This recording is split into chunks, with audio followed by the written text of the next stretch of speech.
మేషరాశి వారికి చాలా ఉన్నతమైనటువంటి కార్యసాఫల్యతతో కూడుకున్నటువంటి పనులు సాధించేటువంటి యోగం అనేటువంటిది ఏర్పడుతుంది.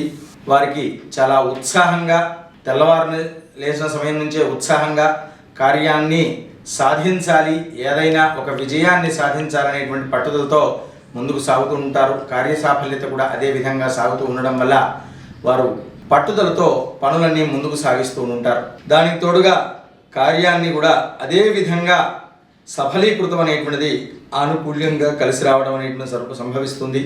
విద్యార్థులకు కూడా మంచి ఫలితాలు రావడం, వ్యాపారస్తులకు కూడా అనుకున్నటువంటి చక్కని లాభదాయకంగా రావడం చేత నూతన ఉత్సాహంతో కార్యాలు అనేటువంటివి ప్రారంభిస్తూ ఉంటుంటారు.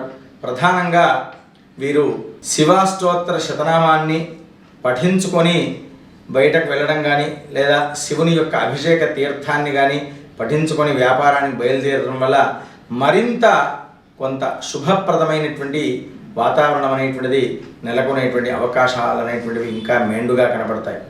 స్వస్తి ప్రజాభ్య పరిపాలయంతాం న్యాయేన మార్గేణ మహిమహేషాః గోబ్రాహ్మణేభ్యః శుభమస్తు నిత్యం లోకాః సమస్తాః సుఖినో భవంతు.